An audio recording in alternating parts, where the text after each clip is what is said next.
All of our coins, half dollars, quarters, dimes, nickels, even the humble penny, are connected to a glorious history, a history marked by revolution, personal dramas, and changing national ideals. This is the riches of coins, your personal entree into a world of these connections with the past, captivating details, and larger-than-life personalities. It is a world filled with magnificent images created by world-famous artists, and coins produced for everyday use that are transformed into priceless treasures. Coins are rich in the symbols of our nation.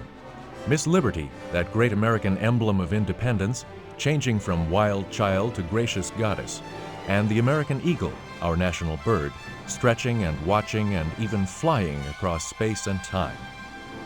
The riches of coins is also about people and very personal collections, giving you the inside story of three collectors and their passion to seek and study those elusive coins.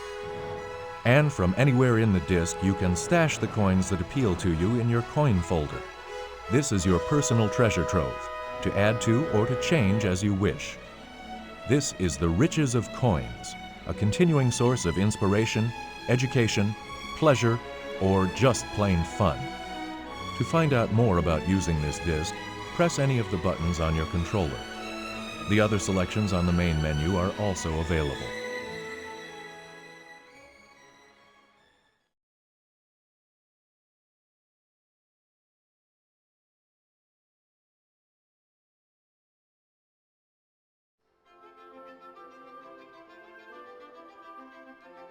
Since colonial times, America's coins have celebrated the ideals and the events that shaped our nation. But they also have paid tribute to the men and women who played essential roles in these events, and whose philosophies had lasting impact on our country and its institutions. The brilliant and controversial Sir Walter Raleigh almost single-handedly originated British colonization of the New World. Rising from obscurity to the heights of Elizabeth I's lavish court, legend credits Raleigh with flinging his cloak down over a muddy puddle to allow Elizabeth to cross in comfort. Certainly the Queen considered the dark, good-looking young man her favorite for a time. Convinced that England's greatness and her future lay with naval power, Raleigh commissioned ships and obtained the right to colonize America. The Tiger, the first ship to cross, landed at Roanoke, where the colonists encountered nothing but disaster. Raleigh's second attempt fared worse and became the famous Lost Colony. Unfortunately, Raleigh fell out of favor when he secretly married the Queen's lady-in-waiting. To regain it, he set off to Guyana in search of El Dorado's fabled gold. But with Elizabeth's death, his fortunes reversed completely. James I had him committed to the Tower, where he was publicly executed for treason. The extraordinary courage of the man is clear from the accounts of his death. Even the prosecutor who had asked for the death penalty was moved to comment, "He hath been a star at which the world gazed." The colony of Maryland may have been Virginia's neighbor on the Chesapeake Bay, but to many Virginians, it was an alien land. Carved from the original Virginia land grant, Maryland belonged entirely to one man, George Calvert, Lord Baltimore. A firm friend and supporter of King James I and his son Charles I, the notably aggressive Calvert was convinced that his fortune would be made in the New World. But he had other reasons to want to establish a new colony.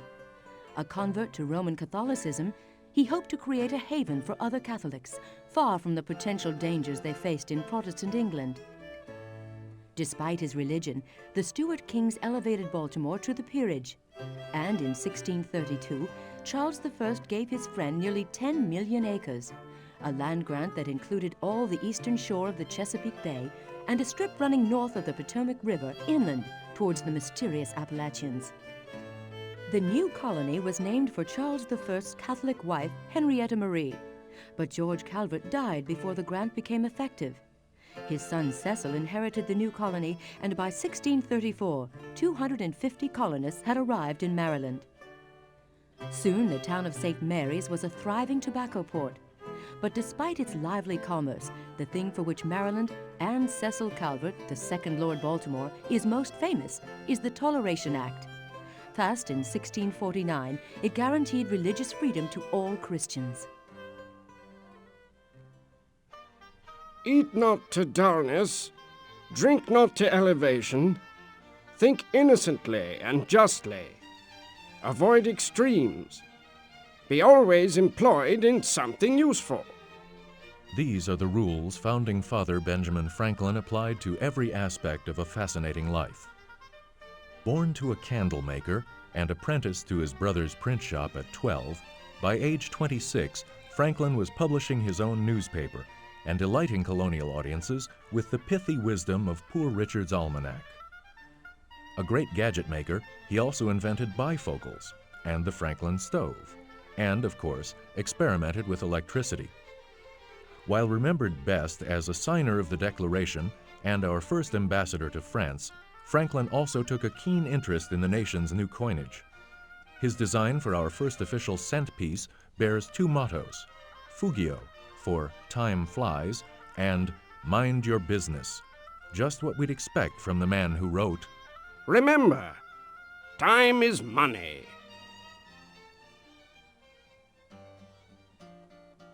Rigid segregation in the South and attacks on Black Americans' voting rights marked the post-Civil War era, leading Black leaders such as Booker T. Washington to advocate a separate but equal agenda.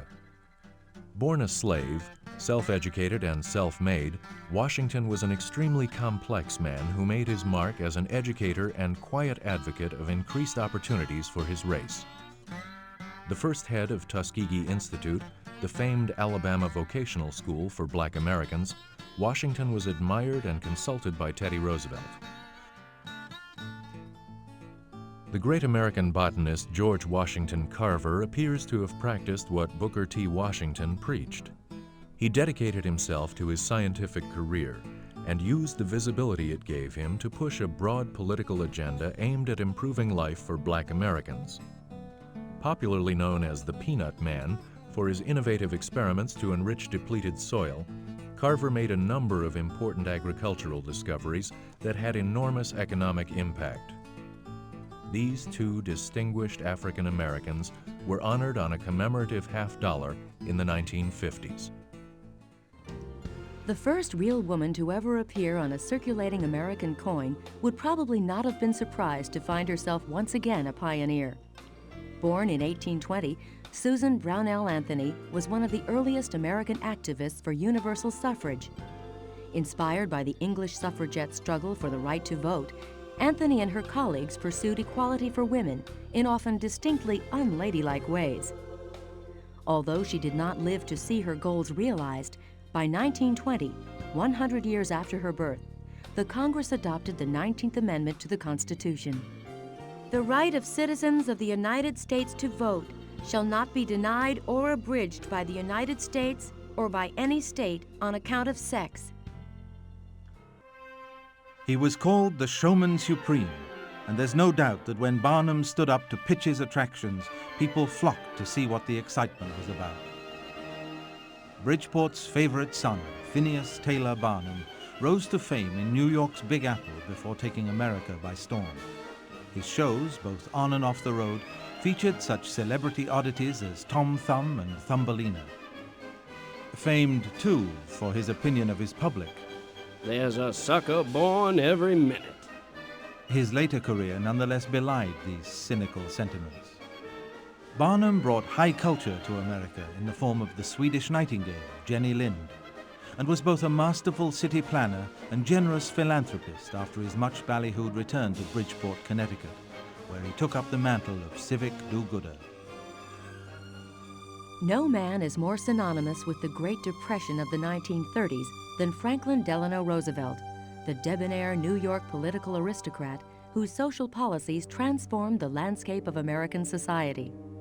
Roosevelt's New Deal introduced sweeping changes in the American system, changes that earned him enmity, but also endeared him to millions of Americans who were out of work and without hope until the Works Progress Administration, Civilian Conservation Corps, and other programs came along.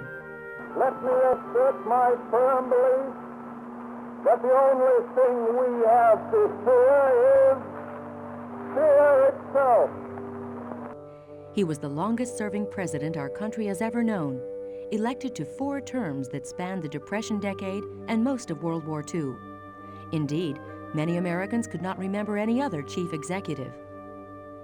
Roosevelt did not live to see the full results of his policies, but he did leave behind the legacy of a vastly strengthened central government, positioned for international dominance.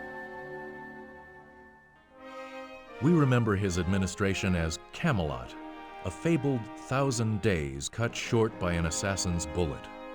No president since Roosevelt had brought such glamour to the executive branch, or engendered such an air of inspiration and new direction. And so, my fellow Americans, ask not what your country can do for you, ask what you can do for your country. The new frontier turned stodgy Washington upside down. It was a young administration with programs like the Peace Corps, suited to its youngest supporters' generation. Certainly there was a dark side to the bright lights: the Cuban Missile Crisis, the Bay of Pigs fiasco, a deeper involvement in Vietnam. But Kennedy's tragic end has frozen his image forever in the popular mind as the dashing, handsome Irishman who charmed the world and confirmed America's sense of itself as a cosmopolitan international player.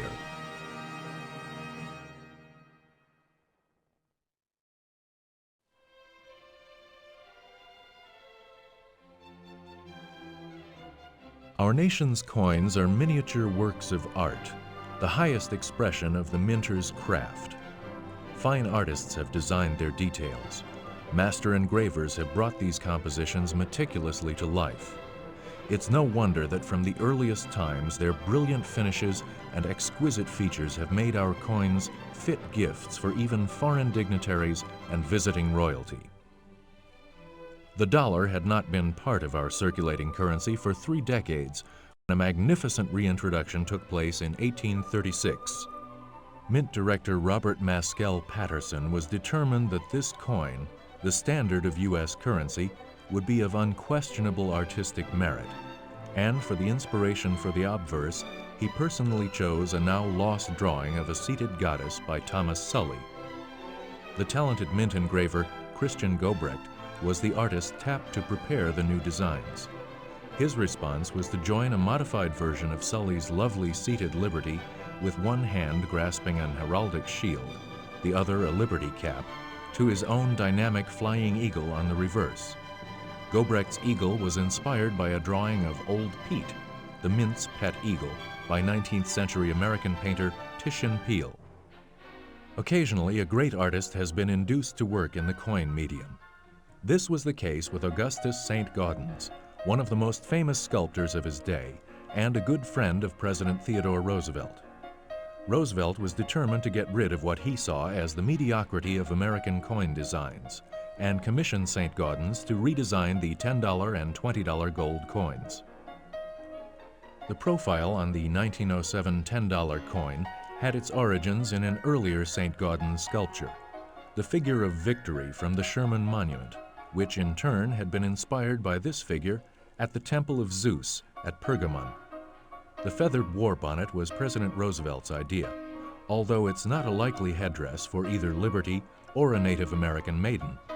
But it is the eagle on the reverse that raises this $10 gold piece to the pantheon of U.S. coins and calls us to compare it to the glorious coinage of the ancient world. President Roosevelt himself chose this standing Liberty from the designs that St. Gaudens proposed for the $20 gold piece. And it was the president's personal intervention that ensured that the first few thousand of the new double eagles were struck in high relief, showing the design to fullest benefit. St. Gaudens' design expresses the idea of liberty in a way that has never been replicated. The resulting coin is indeed extraordinary, so extraordinary that it has been compared to one of the world's most admired works of art, the Winged Victory of Samothrace. The goddess Athena, patroness of wisdom, skill, agriculture, horticulture, spinning and weaving, graces the 1915 Panama Pacific $50 octagonal gold piece. On this coin, Roosevelt's wish to see our coinage emulate that of the Romans and Greeks came true. And because designer Robert Aitken chose Athena for the obverse rather than an orthodox Liberty, he finished with an owl, not an eagle, the bird associated with the goddess from antiquity, a symbol befitting of a self-consciously classical coin. In a case of mistaken identity, another ancient god is sometimes thought to appear on U.S. coinage. Recognized by his winged hat, Hermes, or Mercury, was messenger to the other gods. So when this coin was introduced in 1916, people wrongly nicknamed it the Mercury dime. In actuality, A.A. Weinman's design depicts liberty, with the wings on her cap symbolizing the liberty and swiftness of thought. The reverse device, on the other hand, does hark back to ancient Rome. The fasces signified the power to kill mercifully, with a swift fall of the axe, or brutally, with a beating by the rods. By the advent of the 20th century, liberty had become the very embodiment of national values. The walking liberty made her appearance in 1916 and is considered possibly the most beautiful of all circulating half-dollars.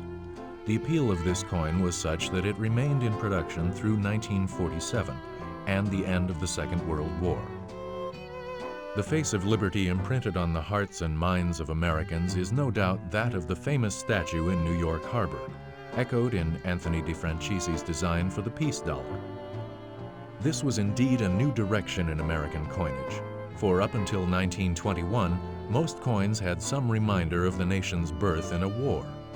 Here the eagle's wings are folded, and olive branches of peace fill its claws, a stunning contrast to the earlier eagles who clasped arrows in their talons, or glared with spread wings or watchful attitude towards an unknown but perilous landscape. Clearly, not all inspiration for our coins has come from faraway places or distant times, nor have all our heroes been idealized concepts like liberty or victory. Engraver James Earl Fraser, like other artists of his day, was obviously captivated by the quiet strength and dignity of the great Native American chiefs. In 1913, Fraser designed this new nickel, considered to be the most artistic of our minor coins, varieties of which are within the reach of most collectors. Fraser placed an American bison on the reverse, echoing imagery of Native Americans and bison that appeared on paper currency and stamps of the day. Many artists using different media have been fascinated by the Western mystique, capturing an authentic pioneer spirit while raising it to the status of modern myth. This Oregon Trail half-dollar continued that tradition in miniature. First struck in 1926 during the classic period of American celebratory coinage, this exquisite design was a team effort by James Earl Fraser and his wife, Laura Garden Fraser. Certainly this coin would head the short list of great beauties in American coins.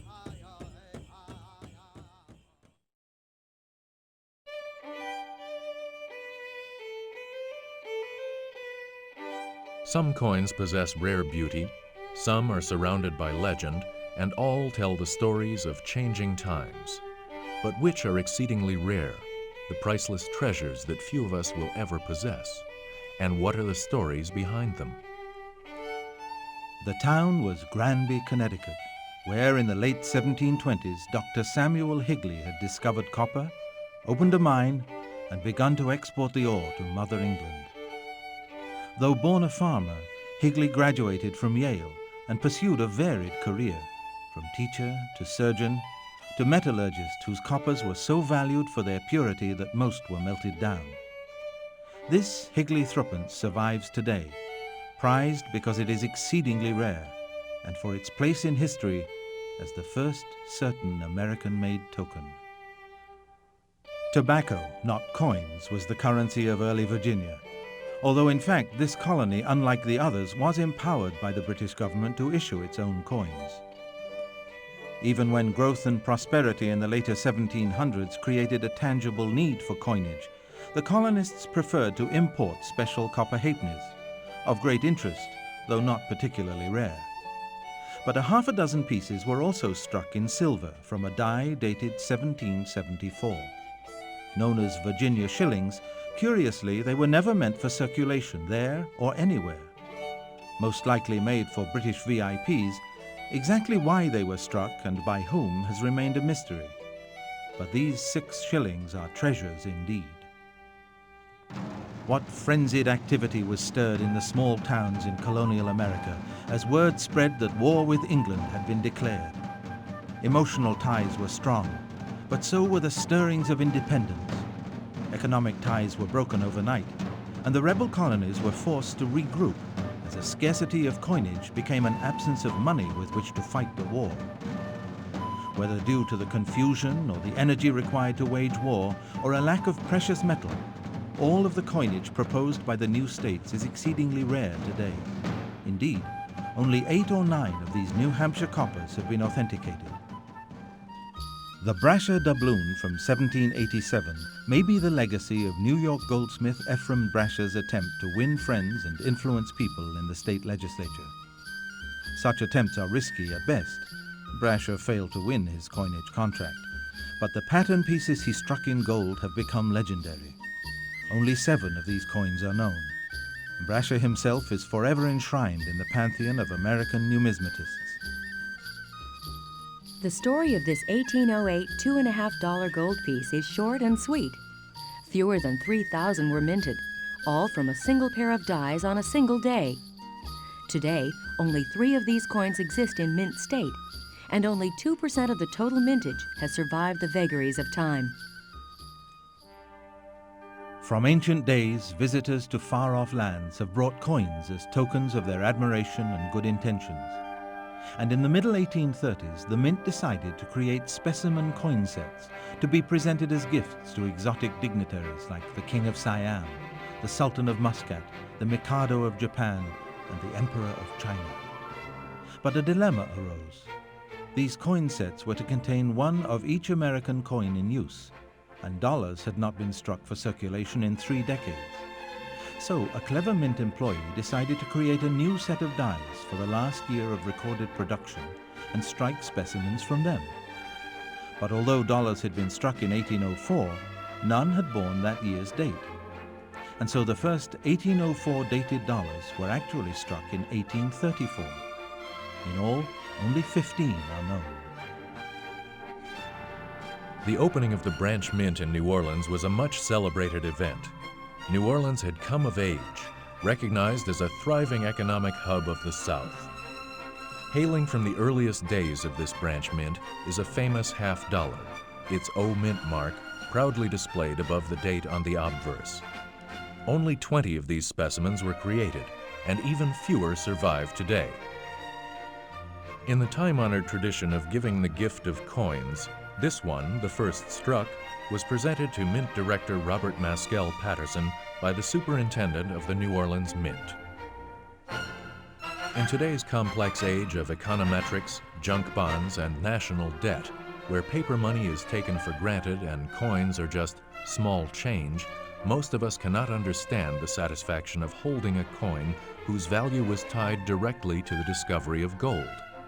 But in 1849, our ancestors witnessed the birth of the largest regular U.S. denomination, the $20 gold piece, large, heavy, and extraordinarily beautiful. The first normal $20 coins were struck in 1850, but the coin here is distinctly abnormal. Look closely at the higher relief and proof surfaces of its faces, and at its date, which is 1849, not 1850. 2 such coins were originally struck. This one remains, now in the Smithsonian Institution.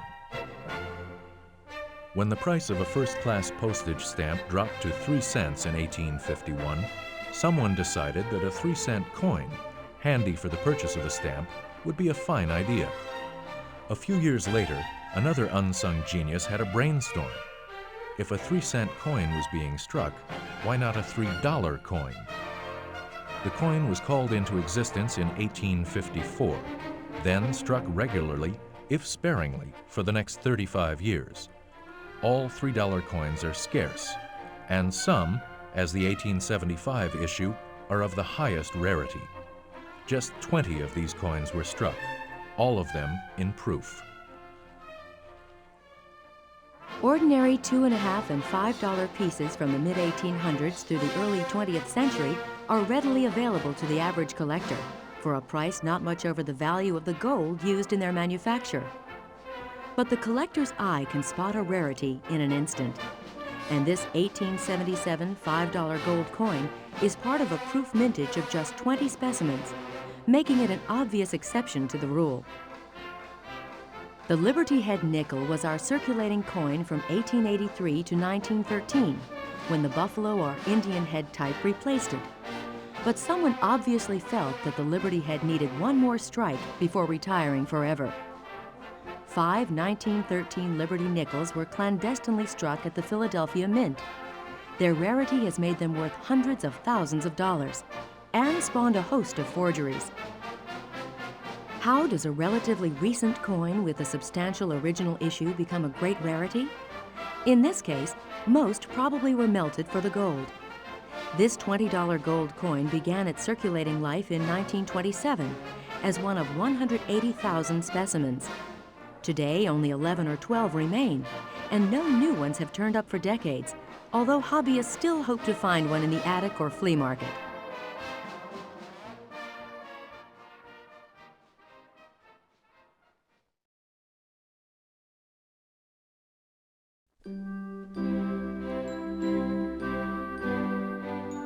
Liberty.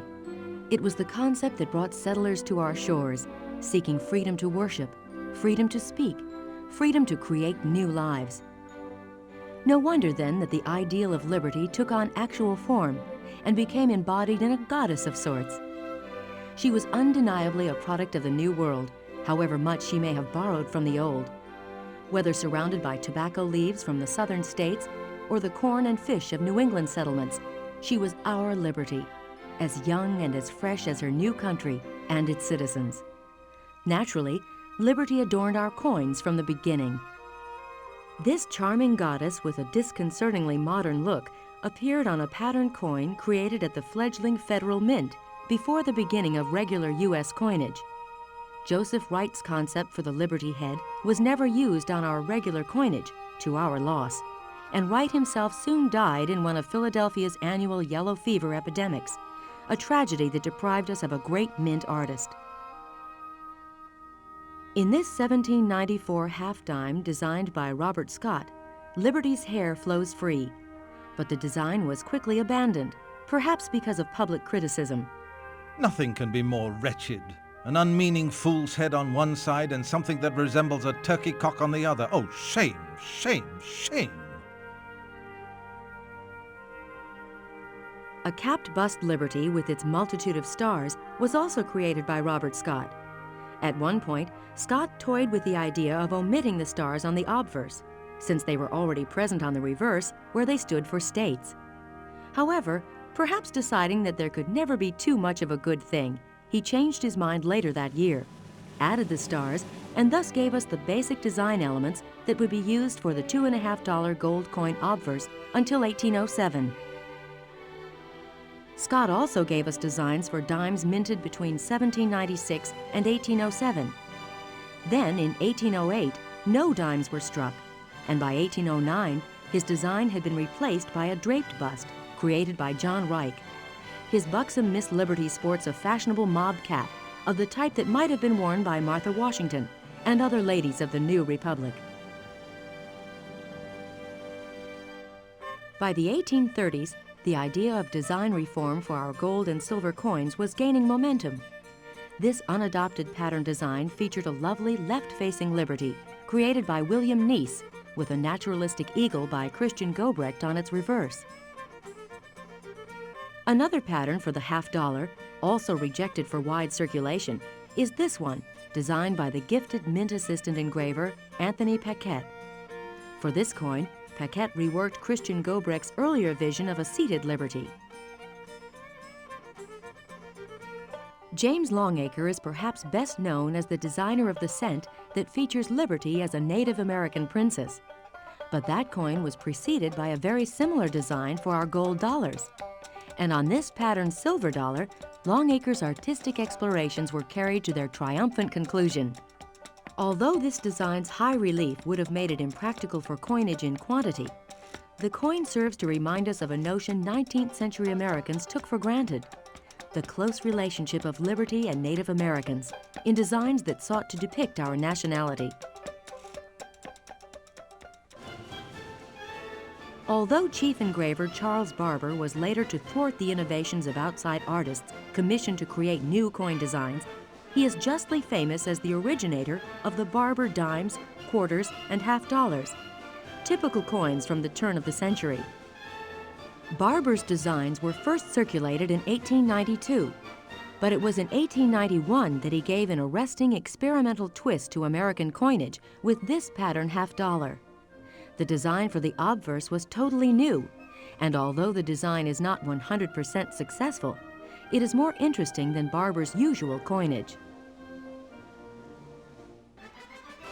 One president who approached coin design as seriously and as wholeheartedly as he stormed hills, hunted game, and pursued political rivals was Theodore Roosevelt. His aim was to bring United States coinage onto a level with that of contemporary Europe, or ancient Greece and Rome. A tall order indeed. Toward this goal, Roosevelt persuaded his friend, the noted sculptor Augustus St. Gaudens, to redesign our $10 and $20 coins. St. Gaudens had been reluctant in the past, but this time he accepted, saying, "Whatever I produce cannot be worse than the inanities now displayed on our coins." St. Gaudens found himself jealously opposed by mint engraver Charles Barber. Barber reused his Liberty Eagle obverse, created for the half dollar some 15 years earlier, as the reverse of this pattern $20 gold piece in the competition with St. Gaudens. He lost the competition. Nonetheless, his elegant left-facing Liberty was a dramatic image. St. Gaudens' victorious composition for the $20 coin is nothing less than a miniature masterpiece. This superb design shows a full face, full figure Liberty striding towards us, arms upraised and bearing gifts signifying peace and freedom, backed by the rays of the dawn. Sadly, St. Gaudens' original brilliant high-relief design was reduced by Barber, and most of its original drama had soon disappeared. But the first few thousand high-relief coins created a lasting image of liberty. In the midst of World War I, a new quarter design called Standing Liberty was created by the gifted sculptor Herman McNeil. Until recently, McNeil's model was reputed to be silent film actress Doris Duray, who was also Carl Bitter's model for his famous Diana in the Metropolitan Museum of Art, and the female figure in his Pulitzer fountain. But it now appears that the wife of a good friend, Irene McDowell, was really McNeil's model. Her identity had been concealed all these years because her husband disapproved of her having posed. Regardless of the model's identity, this liberty reflects American involvement in World War I. She bears an olive branch in one hand, but also carries a shield, ready to defend herself. As recently as 1986, Liberty was again reborn on a new coinage as part of the commemorative package struck to celebrate the 100th birthday of the Statue of Liberty. This $5 gold coin features the head of Liberty taken from the statue itself in a new and successful treatment of an old theme by mint sculptor Elizabeth Jones.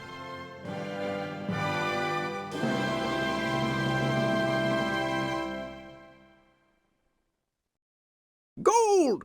Gold! Gold on the American River! In January of 1848, James Marshall had discovered gold at Sutter's Mill. The news spread across the country, leading men and women to abandon their homes and families in hot pursuit of the elusive, marvelous metal. But the gold rush of 1849 wasn't the first time gold fever had struck the United States.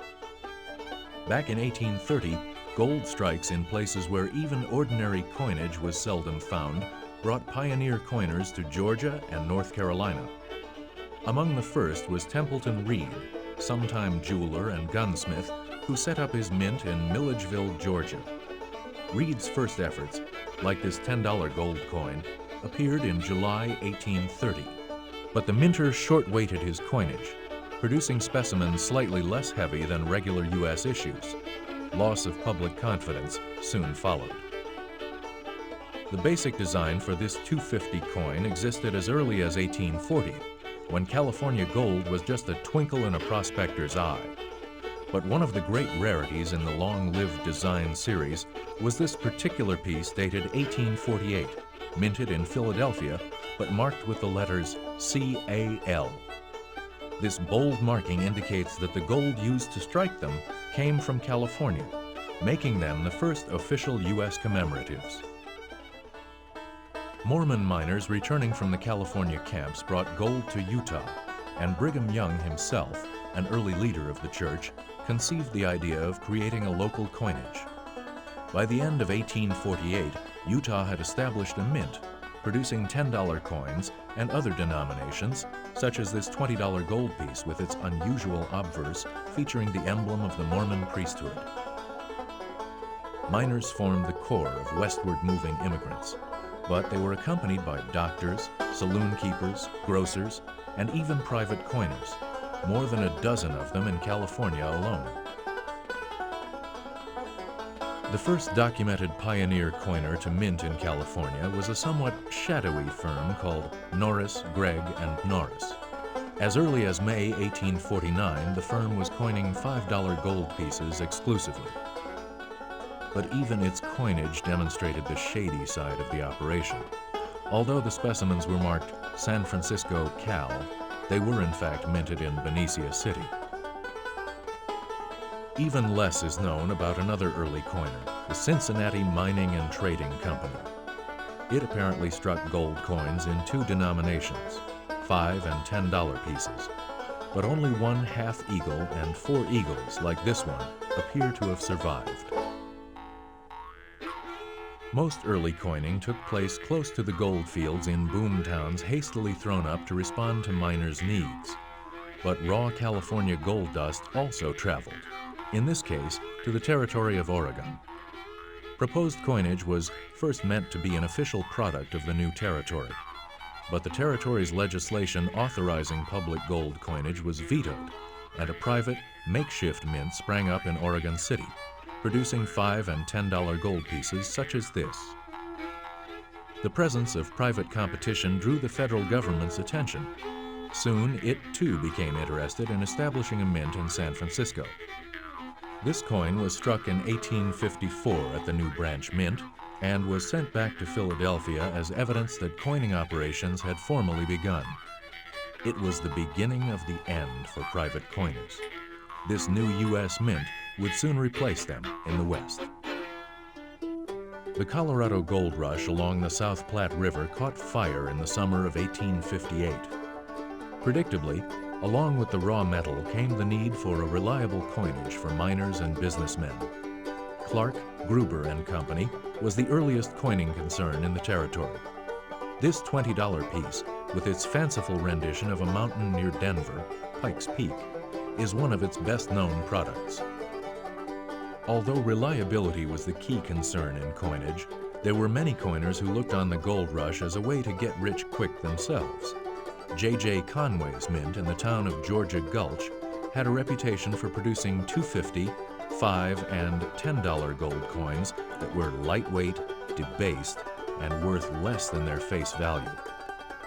In fact, Conway's coins were perfectly fine, but their poor reputation and a decline in gold production in Georgia Gulch forced him out of business.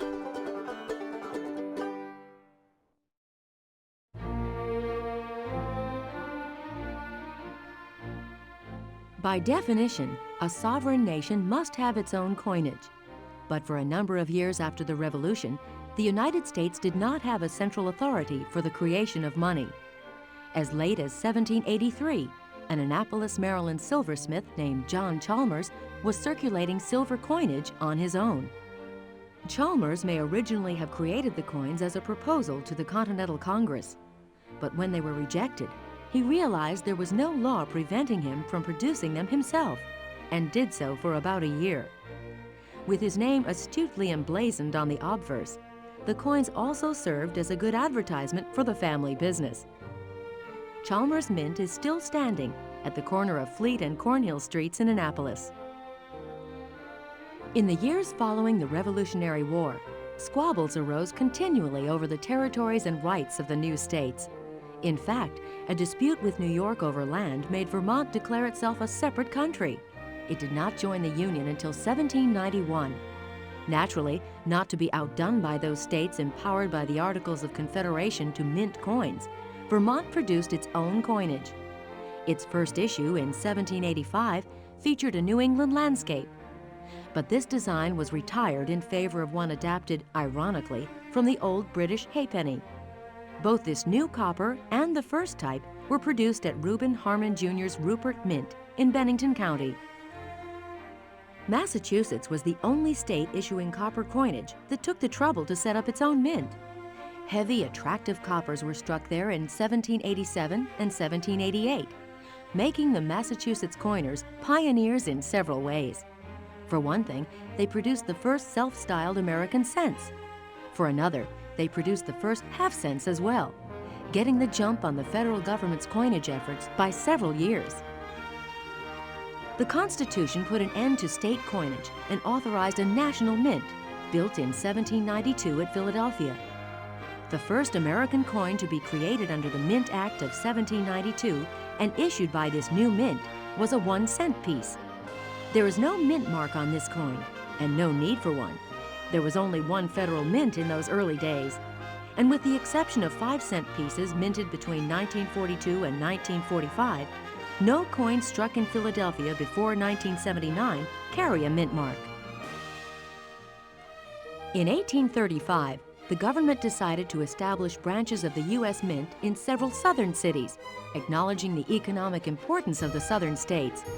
New Orleans was the most important of these expansion mints, and by 1838, it was striking coins. Its most famous early product was this $50. As branch mints were established, a distinguishing letter, a mint mark, was added to the coins, identifying their place of origin. Here, the O mark for New Orleans is proudly displayed above the date on the obverse. Despite this fanfare, only 20 1838 O $50 were ever struck, and today, the number of surviving specimens is much smaller. It was a modest gold strike in Georgia and North Carolina that led the federal government to establish the two other branch mints in the South, at Dahlonega, Georgia, and at Charlotte, North Carolina. Both struck only gold coinage, and only the lower denominations, dollars, quarter eagles, and half eagles, like this $5 gold piece struck at Charlotte in the first year of its production. The mint mark C above the date proclaims its origin. In 1848, gold was discovered in the new United States territory, California. The flood of gold on the world market lowered the value of gold in terms of silver dollars, which rapidly became worth more in bullion form. As silver began to vanish, Congress took action, authorizing the gold dollar in March of 1849. James Longacre designed this coin, which was minted at all 4 mints in 1849, including Dahlonega, which had been set up to take advantage of the earlier Southern gold strike. The mint mark D is found below the wreath on the coin's reverse.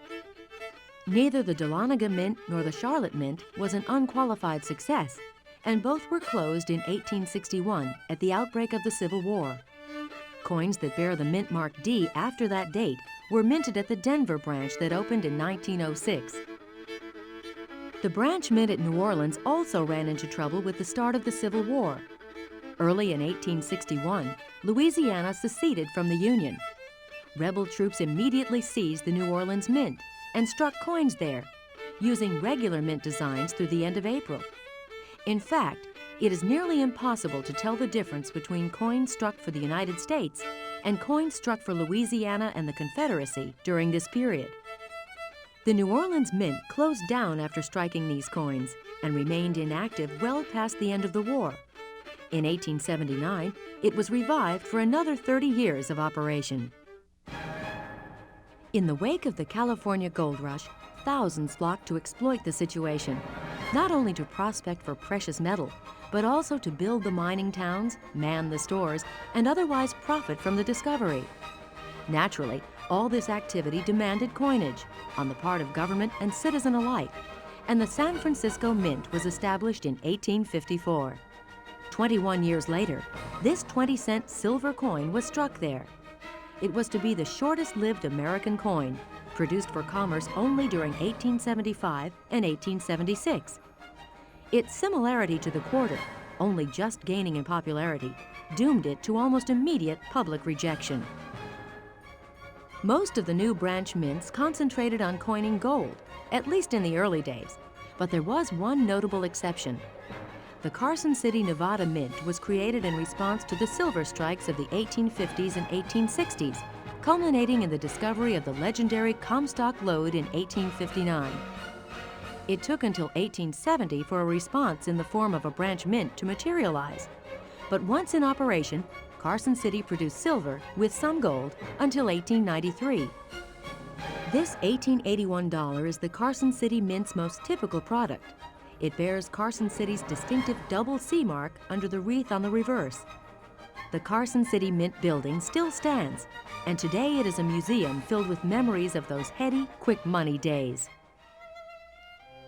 The Indian head small cent was introduced in 1859, and for 48 years was minted exclusively in Philadelphia. Very late in its career, in its last 2 years in fact, the San Francisco Mint was authorized to strike it. There are known issues for 1908 and 1909, distinguished by a small S below the wreath on the reverse. Like many branch mint pieces, both of these coins are much rarer than those issued by Philadelphia, which lack the special mint mark. In similar fashion, just before the Liberty Head nickel was discontinued, a portion of its coinage was allocated to the two Western mints at Denver and San Francisco. An S appears to the left of the word cents on those nickels minted in San Francisco. These coins, too, are quite rare. West Point's W mint mark may be seen on commemorative gold pieces, like this Statue of Liberty $5 coin. And although the Philadelphia Mint officially describes its West Point depository as a subsidiary, the Mint also began coining cents there in 1974. These and the cents minted in Philadelphia are the only circulating coins minted today that do not bear a mint mark. Since 1979, all other coins have been marked to show their place of origin: a P for Philadelphia, a D for Denver, or an S for San Francisco.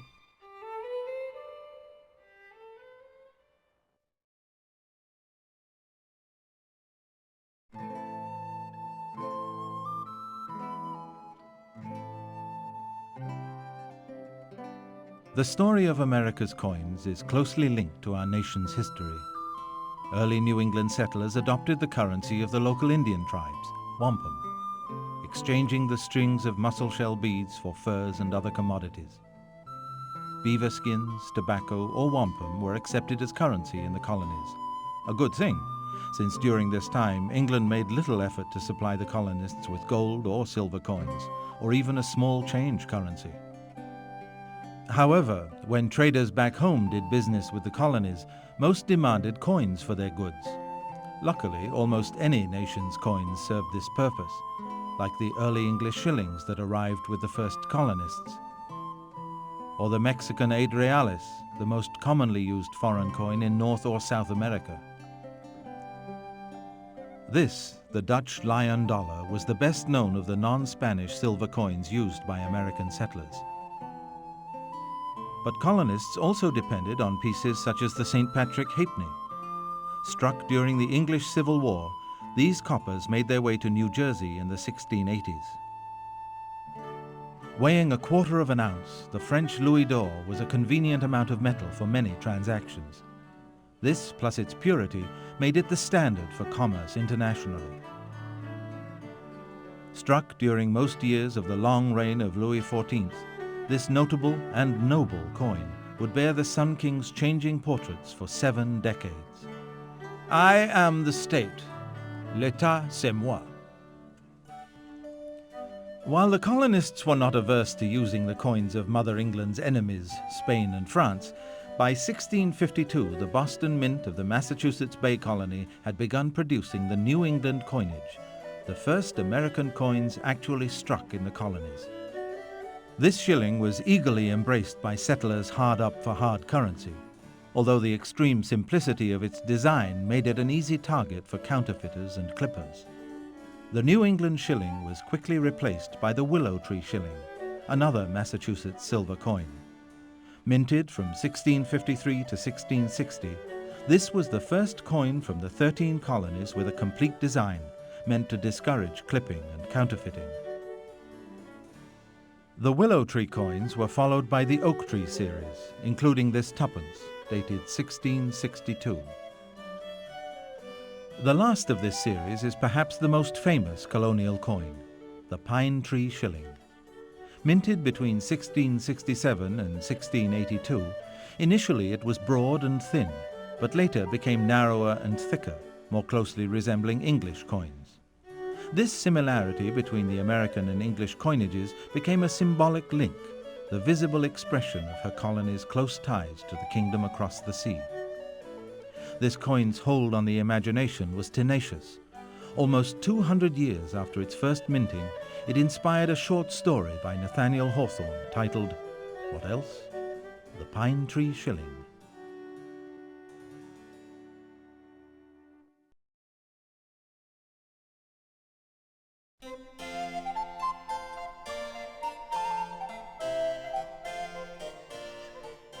While colonies in South and Central America sent boatloads of gold and silver home to Spain, the English colonies struggled to obtain precious metals for coins. In fact, the first American coins were minted from Latin American silver that ended up in Boston through illegal trade.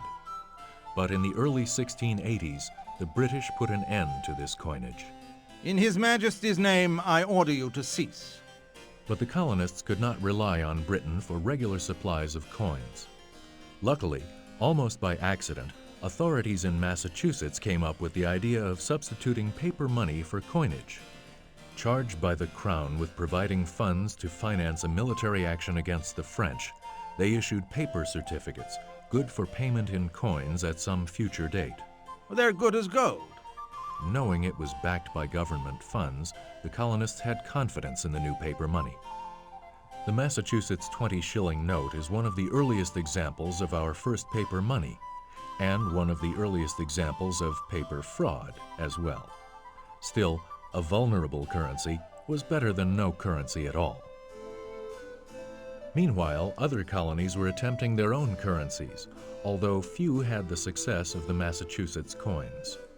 Carolina's copper elephant token is a good example of the types of money snapped up by a colonial public starved for small change. Other colonies followed Massachusetts' lead. South Carolina issued paper money in 1703. Connecticut, New Hampshire, New Jersey, and New York in 1709. By the mid-1700s, all the 13 colonies were printing paper currency, or already had issued it. The penalties for counterfeiting shall be pillory, branding, whipping, cropping of your ear, or death. Besides these dire threats, the colony of New York took other precautions. A fancy top border allowed a suspicious-looking note to be lined up and checked against a stub with the same number as the circulating note. Unfortunately, the paper notes quickly deteriorated, changing the edge, so this precaution was little help. Even though the colonies were engaged in minting and printing their own money, foreign coins still circulated. Among them, the 8 escudos from Peru, the infamous gold doubloon of pirate lore. The 9 denier copper piece was struck in France, especially for her American settlements. Unfortunately, the French colonists disliked these copper coins, and only 8,000 of the more than 500,000 minted were ever successfully put into circulation at their stipulated value.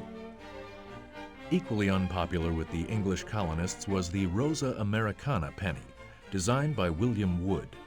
The issue was beautiful, but much too lightweight, a shortcoming that was due to Wood's need to bribe officials in England to approve his coining contract and his desire to make as big a profit as possible.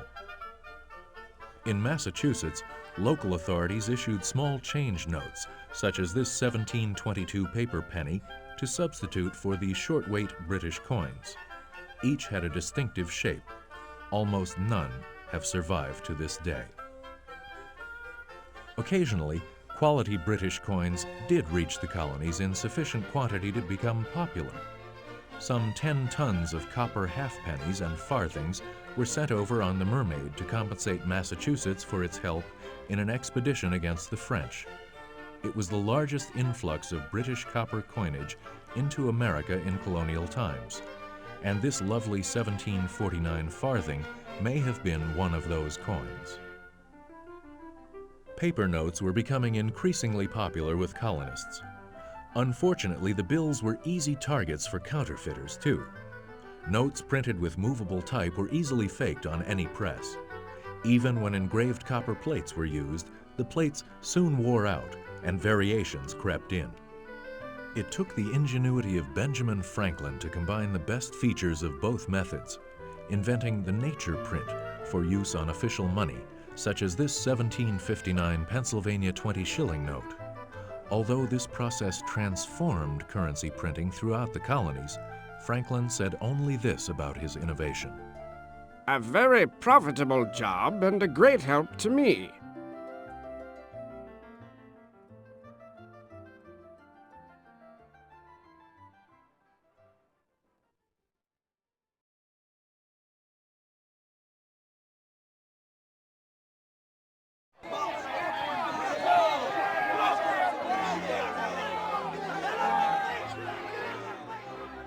As the colonies clamored for more control over their own affairs, England responded with increasingly heavy-handed gestures meant to assert her rule. The hated Stamp Act of 1765 laid a tax on a multitude of items and led to acts of resistance among the colonists. Against this scene of political upheaval, English politician William Pitt's efforts to repeal the Stamp Act endeared him to Americans. The 1766 Pitt Halfpenny token, struck in America, commemorated the colonists' unlikely champion, a beacon of hope in the turbulent days leading up to the Revolution. A beacon of a different kind graced the £1 note issued by Georgia in 1769, printed to raise funds for a new lighthouse on Tybee Island outside Savannah. By the late 1760s, the colonies were starting to reckon in dollars rather than pounds. This was partly due to rejection of all things British, and partly to the acceptance of the Spanish milled dollar, or piece of 8, as a basic denomination. The unusual Maryland 1/9 dollar note is someone's attempt to have things both ways. 1/9 of a dollar equaled the British sixpence. Virginia, with its close ties to the Crown, had the right to strike its own coins, but never did. Instead, it asked the Royal Mint to issue coins such as this 1773 copper halfpenny. Minted on the eve of the Revolution, the copper saw limited circulation then, wider use later. During the Revolutionary War, anti-British sentiment spilled over onto the currency. In Maryland, silversmith Thomas Sparrow turned his talents to engraving a complex allegory of the fight for freedom on an early series of notes for Maryland. Still, Sparrow had some hope. Although the face of his note shows a fierce George III and Britannia, its reverse imagines Britain and America achieving peace, an unlikely outcome at the time. Liberty may have been the colonists' largest concern, but other municipal needs cried out for attention before and during the war. Between 1774 and 1776, New York issued notes to pay for an improved water system, the first notes ever issued by an American city. When the Revolution began in the spring of 1775, with the shot fired on the village green at Lexington, both the Continental Congress and local authorities started printing paper currency to fight it.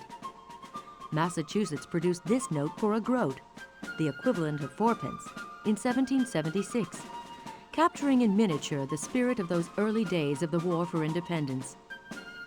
Almost like an advertisement for the colony's natural resources, this bill sports a codfish on the face and a pine tree on the back. The Continental Congress was also issuing paper currency because the weak federal government lacked sufficient gold and silver to create the necessary coins. Fractional notes like this 1/6 dollar stood in for coins during the shortage. Their designs, suggested by Benjamin Franklin, that advocate of paper money, marked the first appearance on our money of the sundial and linked rings that would come to symbolize the United Colonies. If the Continental Congress had had silver and the time to strike it, this design also would have graced the Continental dollar. Only its pattern in several different metals remains to mark the first official American coin that might have been. Every current printing and security device was used on the New Jersey 3-pound note, created at the very end of the colonial period. A triumph of native ingenuity, it features Franklin's leaf and oodles of engraving. During the War for Independence, a number of coinage issues were planned, but none got past the preliminary stage. The ones that were produced, like this 1776 New Hampshire copper, are extremely rare. By 1777, both state and national currency had begun to depreciate, a trend that accelerated as the war ground on. The British helped out by counterfeiting continental currency. A final continental issue addressed the problem by using two-colored printing. But by then, the notes were hardly worth forging anyway. Those who lived through the hard times of the Revolutionary War and their descendants were left with a distaste for national paper currency that would endure for nearly 100 years.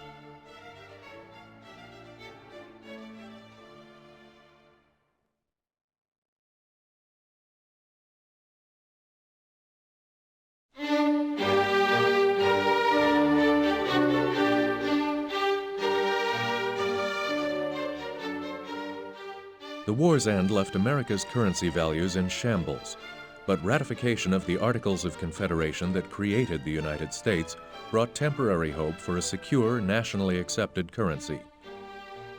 New York's Gouverneur Morris, the assistant financier of the Confederation, was among those committed to devising a new American coinage unit. In the 1780s, he proposed a plan based on the decimal system. It was not accepted by Congress, but Morris pursued it on his own, commissioning an enterprising private British coiner to strike pieces like this 1783 dated copper Constellatio Nova. Valued first at a halfpenny and later as 1 cent, the Georgius Triumpho copper token was one of several English or Irish coppers sent to the young United States during the 1780s. The obverse portrait may have been intended to commemorate George Washington, the founder of his country, but it bears a close resemblance to the portrait of his enemy George III on Irish halfpennies of the time. Connecticut's copper coins also bore many patriotic themes, including portraits of a male figure with a victor's wreath of laurel and liberty with the olive branch. Between 1785 and 1788, more than 300 varieties were privately struck by coiners who patterned their work on the British halfpenny. New Jersey's issues were almost as extensive as those of Connecticut, also the products of several private mints. The New Jersey issues represent the first depiction of the United States shield, as well as the first use of the motto E pluribus unum on a circulating American coin. Clearly, the new nation would need to devise its own form of coinage, with a new set of images appropriate for the United States. Proposals poured into Congress from every quarter. Several even came from the erstwhile enemy. Engraver Thomas Wyon, a Birmingham, England engraver, created the Constellatio Nova coppers, as well as a series of rare patterns called the Immune Columbia coinage, and a third set of designs used on the pattern pieces for the Confederatio coppers. Wyon's coin got right to the point. On the face of these my pattern pieces, I have inscribed America inimica tyrannis, that is, America enemy of tyrants. Wyon backed his words with images, as a female America tramples on a crown of monarchs, such as George III.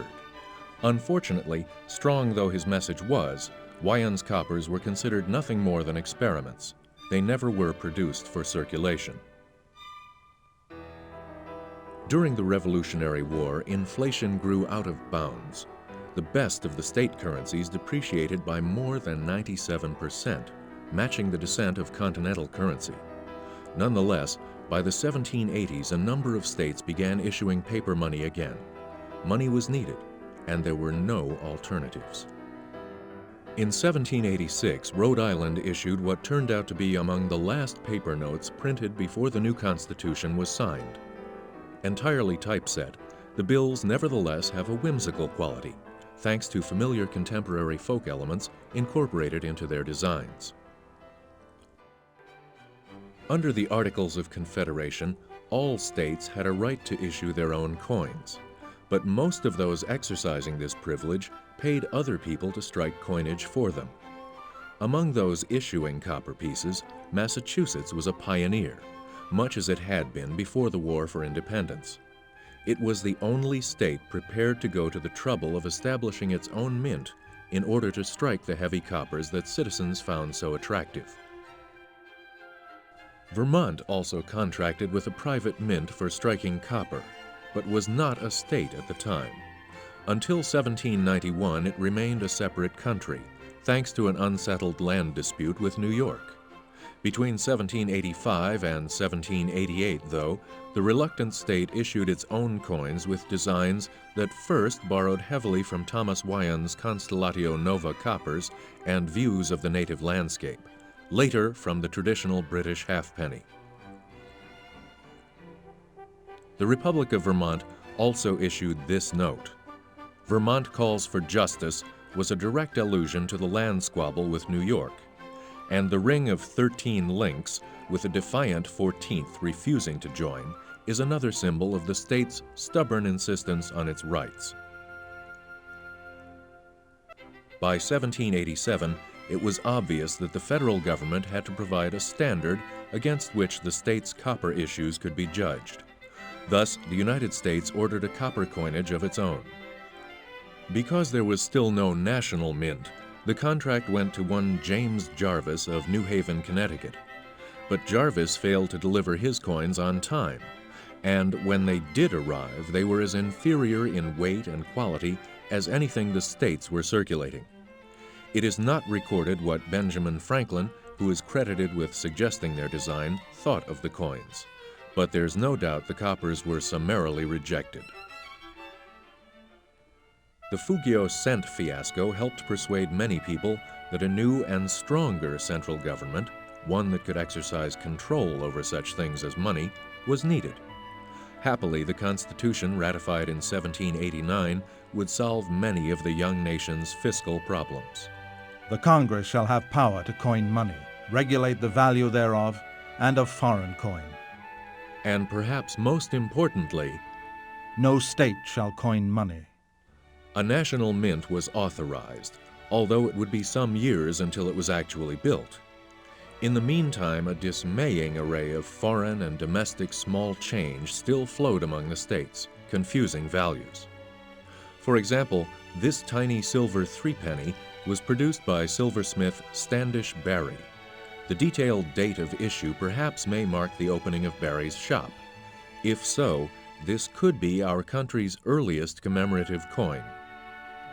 Coins celebrating George Washington quickly became the most popular type of commemorative, however.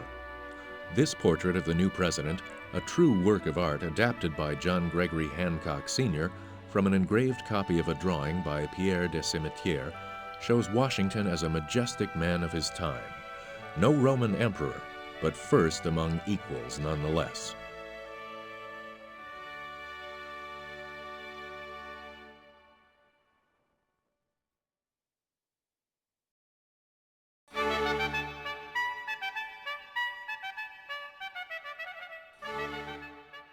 The formation of a national government was speedily followed in 1791 by the establishment of the much-needed official Bank of the United States, whose mixture of 4/5 private and 1/5 public funds would, Alexander Hamilton hoped, win the support of the merchants and bankers so necessary to the nation's survival.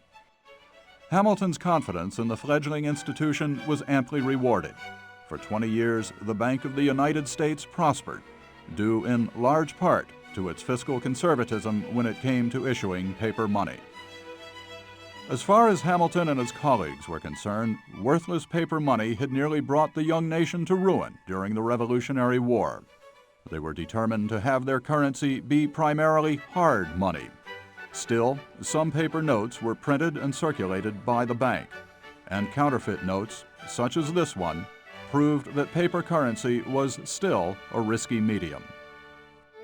The Mint Act of 1792 originally required the head of the chief executive on its coins.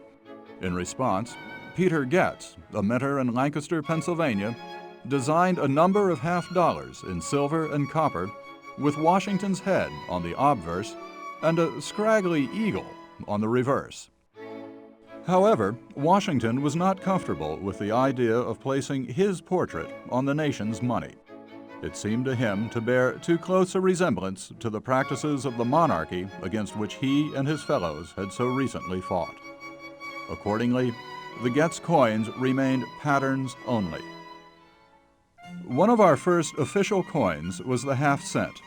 The United States still circulated the Spanish-American piece of 8, or 8 reales, and in fact would base the American dollar on it. The piece of 8, divided into the 100 cents of the new decimal system, was worth 8 reales of 12 1/2 cents each.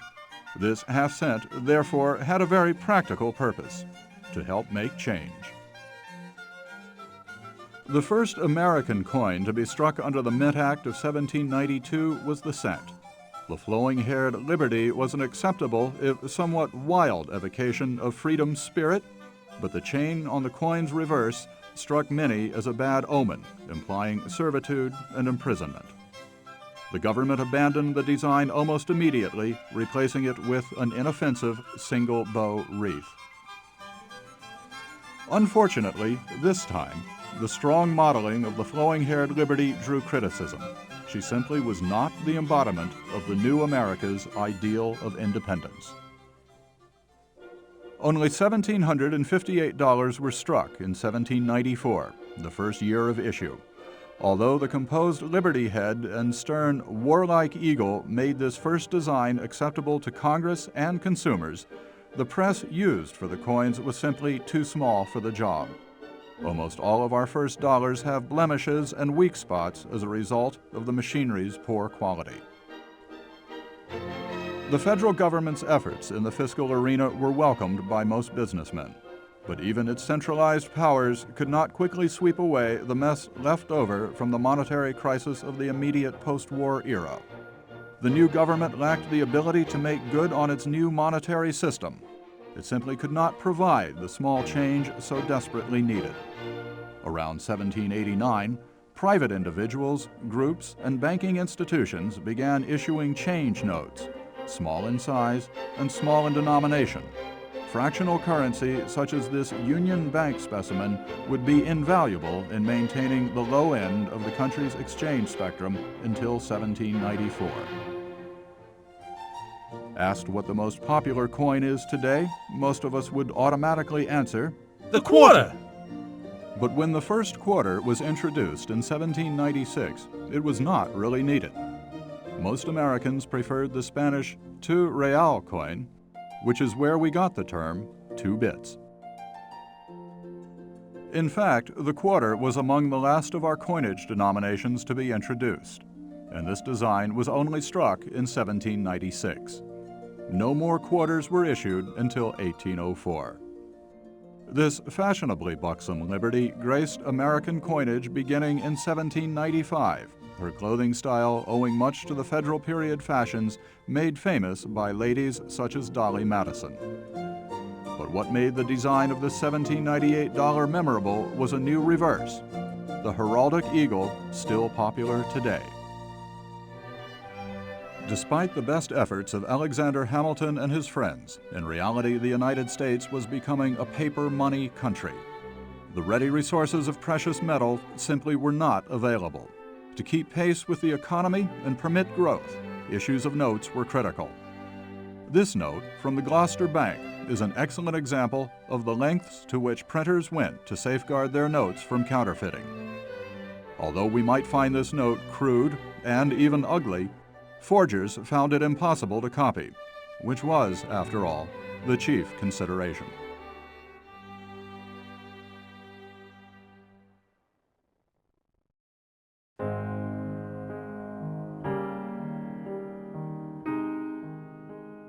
The War of 1812 was resolved in 1814 by a treaty of peace with Great Britain. Freed from having to defend her Atlantic coast and northern borders from English invasion, young America's westward expansion developed at a rapid pace. The Louisiana Purchase of 1803 had doubled her territory. The promise of virgin land was a powerful lure to new settlers from the coastal states and Europe. And as the population grew, so did its need for coins to fuel daily commerce. The homely matron-head cent was introduced in 1816 and was struck in quantity for nearly 20 years. Considered ugly even in its day, it nonetheless became one of the nation's most beloved coins and one of the most familiar today. In 1815, Congress approved a new design for the quarter, replacing the earlier draped bust Liberty of Robert Scott with one by John Reich. This quarter, with the slightly less imposing eagle on its reverse, continued to be struck throughout the teens and 20s, though not in great quantity. On this $5 gold coin, Liberty faces left and wears a fashionable mob cap. Unfortunately, these capped head half-eagles were undervalued, and most were soon melted down. Only 3 such coins from 1822 are known to have survived.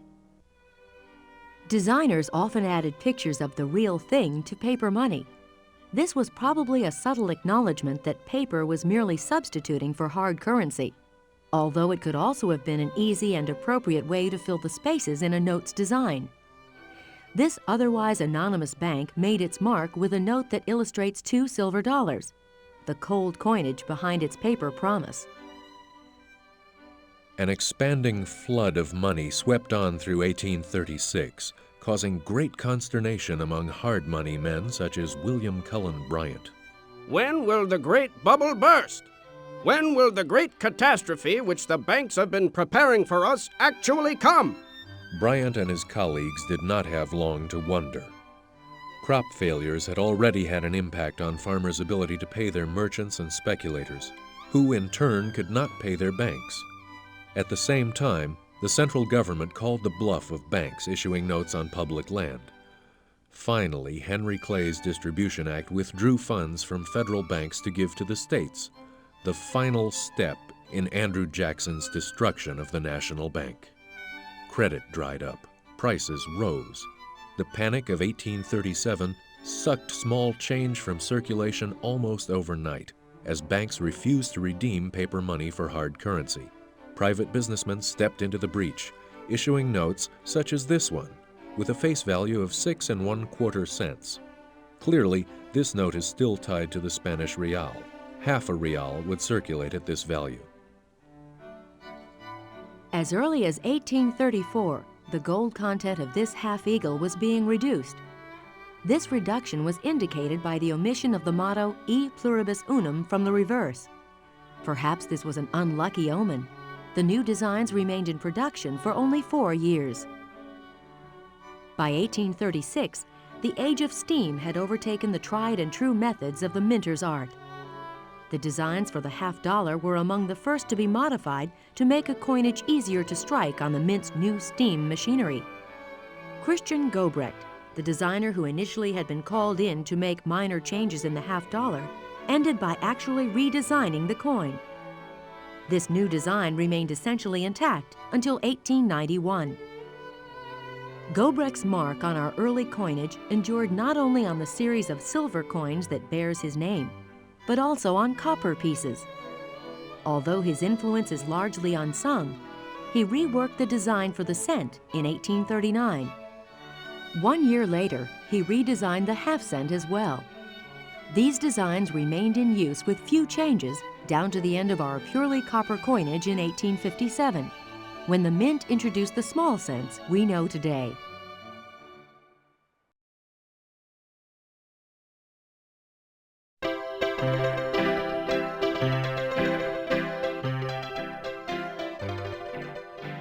Though the United States had for a long time been strapped for the raw materials of hard currency, in the 1830s and particularly in the 1840s, the outlook began to change.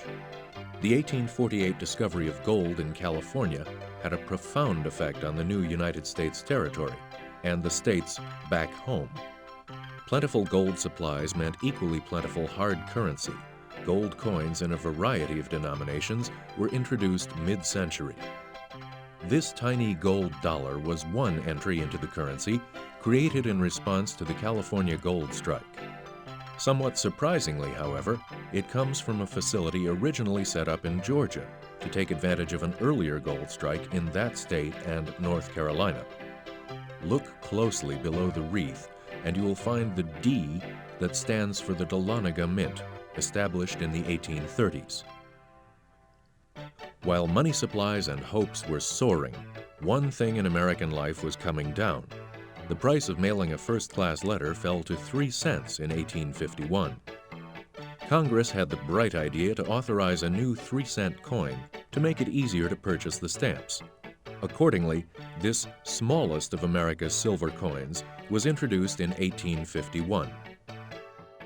Astonishingly, although the 3-cent coin remained unpopular with the public, it continued to be struck throughout the next 22 years. Christian Gobrecht's distinctive design for the seated liberty was extended to the dime in 1837. In 1853, small arrows were added on either side of the date to indicate that the weight of this coin had been slightly reduced. The same arrows on an 1873 dime indicate the weight was slightly increased. The manufacture of gold coins may have increased in the period just before the Civil War, but copper coins were approaching their final days. This Flying Eagle small cent was produced in response to public dissatisfaction with cumbersome large copper cents. People did not like to use them. Even worse, it sometimes cost more to manufacture a copper cent than the coin was worth. This coin was noteworthy for being our first non-copper cent, being composed of the new alloy of copper and nickel. Unfortunately, the public was less than enthusiastic, and the design was used for circulating cents only in 1857 and 1858. In early 1861, Louisiana seceded from the Union. Rebels seized the U.S. Mint and struck coins there, using regular United States designs through the end of April 1861. This meant that rebel Louisiana coins struck for the state and the Confederacy could not be distinguished from official Union coins, except for those struck from a single pair of dies. In fact, the odds are 7 in 8 that any given 1861 half dollar is a Confederate issue. Just as the nation had grown accustomed to a plentiful hard currency, the outbreak of the Civil War demanded that the government reconsider its bias against paper money. The Treasury recognized that the current situation would make it logistically impossible to strike and circulate all the coinage needed to ensure victory. Once again, the printing presses rolled into action, producing notes like the one shown here. The war had its effect on coinage as well. Until 1864, the Indian head cent was struck from a mixture of copper and nickel. Collectors often call these the white cents, but in 1864 the composition was switched to bronze. Lincoln's government struck nearly 50 million of the 1863 white cents, but they disappeared from circulation the moment they were issued, the victims of hoarding and anxiety. Nearly 100 years after the colonists launched their bid for freedom from Great Britain, the South declared itself independent of the Union. Not surprisingly, the insurgents also faced many of the same problems that had afflicted their ancestors' struggle in 1775. The region was used to paying its way in paper money, much more so than any other area of the country. The insurgent South was prepared to carry on its fight the same way, by issuing more paper money. After all, its leaders reasoned, this would be a short war. We'll whoop those Yankees in a month, in a week, in a day. However, the war lasted far longer than anyone imagined. While the fighting stretched into years, faith in the currency faltered. It's not worth $100. Not even $50. You can't give it away. By the time this bill was printed, anyone owning it would have jumped at the chance to exchange it for a $10 gold piece. With the war's end, Congress had time to look around for novel projects, including some affecting the nation's currency. By 1865, Congress flew in the face of public opinion and authorized another version of the unpopular 3-cent piece. This one was struck from an alloy of copper and nickel. Some dared to suggest that the new 3-cent coin and its companion 5-cent nickel were invented to give nickel producers a market.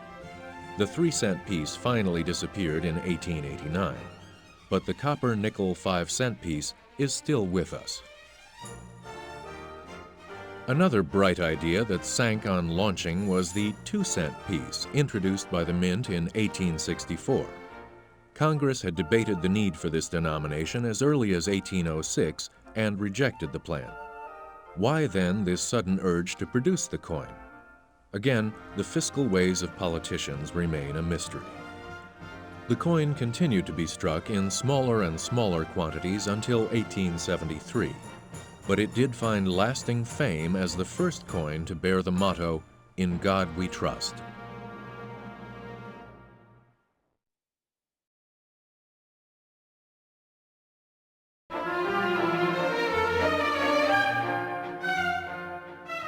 With the horrors and deprivations of the Civil War pushed to the back of its collective mind, America embarked on another period of expansion.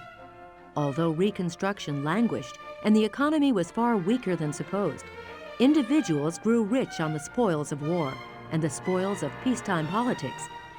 The dark undercurrent of social ills ran largely unnoticed beneath the busy surface of life in the recovering industrialized United States. America was witnessing the start of what novelist Mark Twain called, sardonically, the Gilded Age. James Longacre had designed both 3-cent coins, including the one struck in a new copper and nickel alloy. This nickel from 1866, another Longacre design, also was produced from the brave new blend that some believed was instituted as a nod to the nickel mining interests. The shortest-lived circulating American coin was the 20-cent silver piece, produced for commerce for only 2 years. Like the nickel, this coin was surrounded by speculation that its existence had more to do with special interests, in this case, Western silver mining interests, than the need for small change.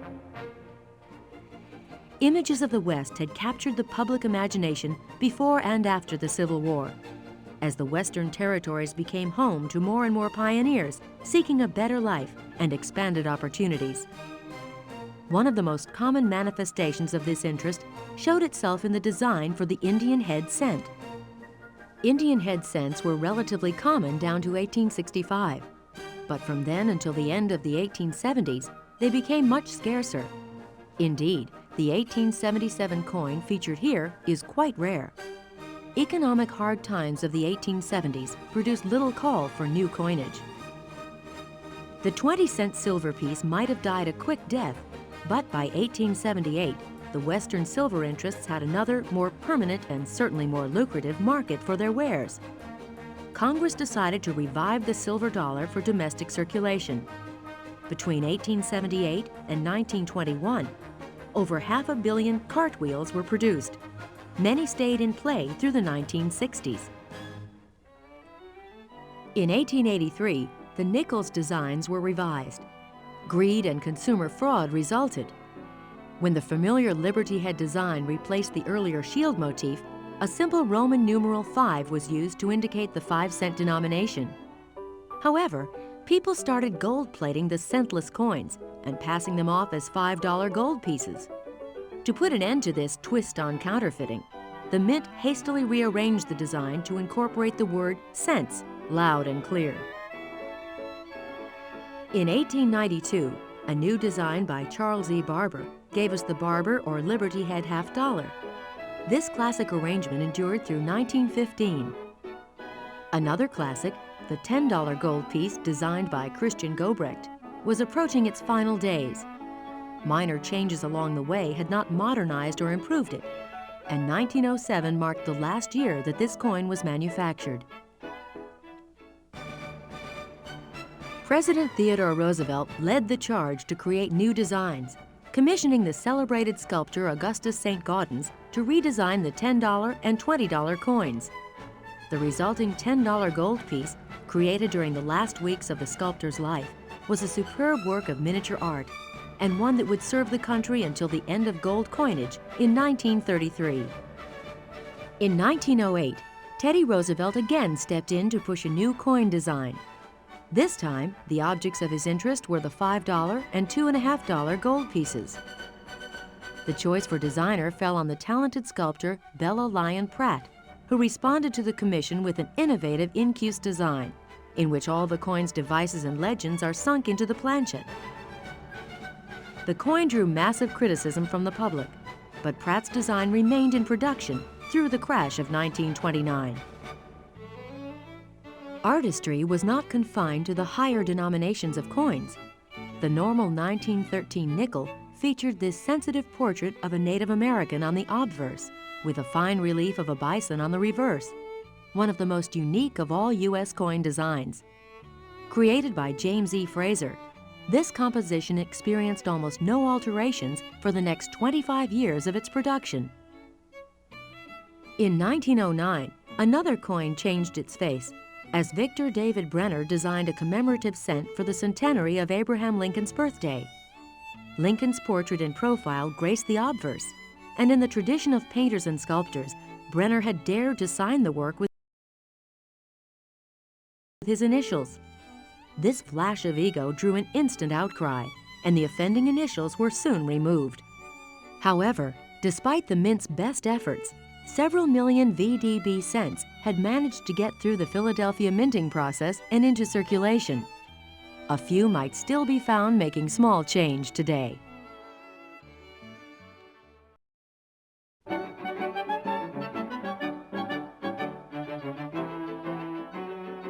With its entry into World War I, America came of age in the global theater.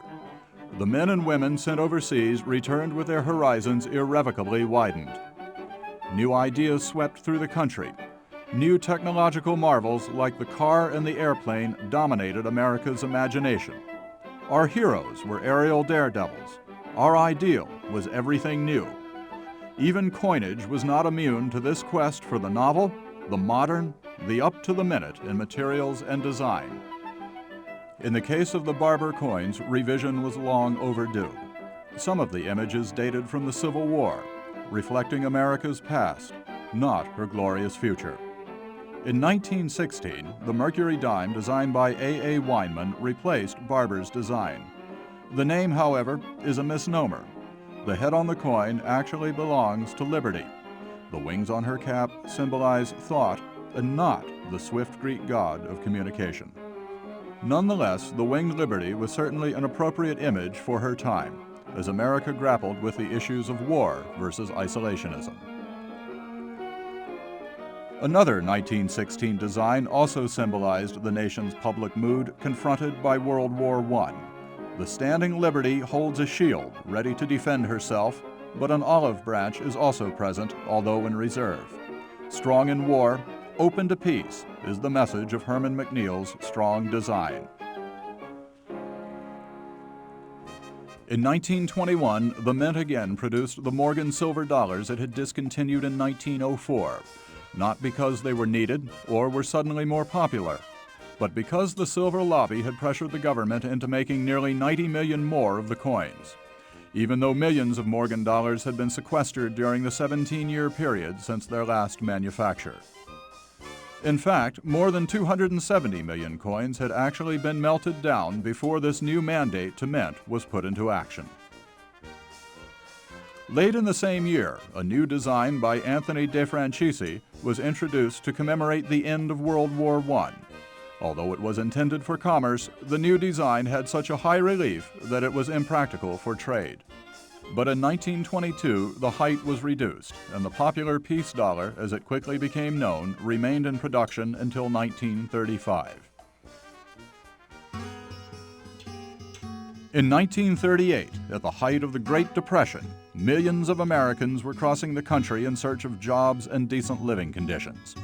In the midst of this national suffering on an unprecedented scale, Felix Schlegel defeated nearly 400 other artists to win $1,000 for his redesign of the nickel. It was not the most inspired design in American coin history, but we use it today. Then, in 1942, with the country at war, the coin's composition changed. Up till that year, the nickel had been the same copper-nickel alloy previously used in other versions of the coin. But with nickel declared a critical metal in the war effort, the mixture was changed to copper, manganese, and silver.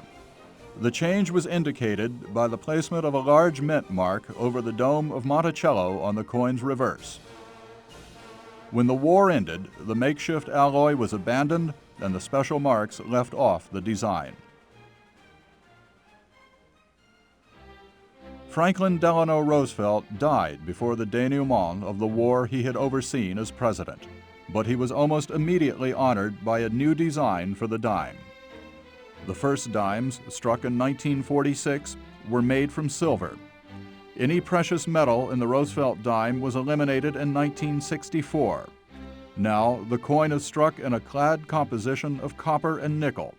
But after all these years, the Roosevelt dime is still with us. The turmoil of the Truman years gave way to the Cold War and the deceptive calm of the Eisenhower administration. Its contribution to coin history was the adoption of half a change to the cent piece. The Mint decided to redesign the cent in 1959, replacing Brenner's lovely reverse design with an unsuccessful and bulky reproduction of the Lincoln Memorial. The cent, as it was reworked in 1959, is still with us. The shock of John F. Kennedy's assassination reverberated through the national psyche and drove the Franklin half-dollar from our coinage roster after only 15 years. JFK's forceful portrait bust by the Mint's chief engraver Gilroy Roberts was joined to a version of the presidential seal by assistant engraver Frank Gasparo.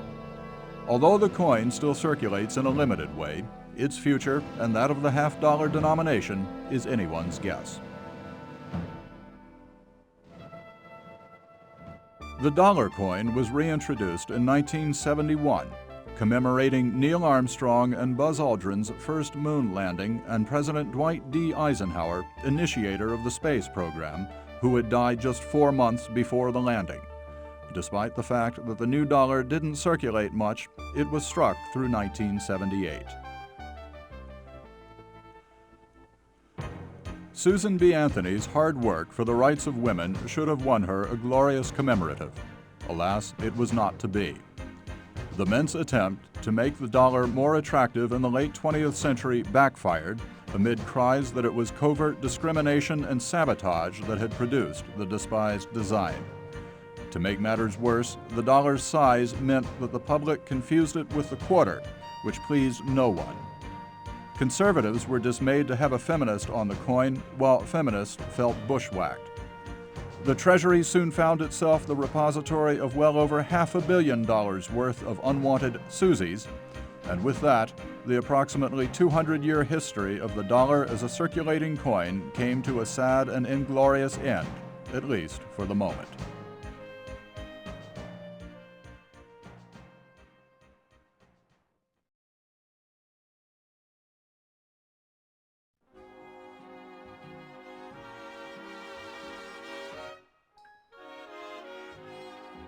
I started collecting, I think, in 1932 with the bicentennial of the United States.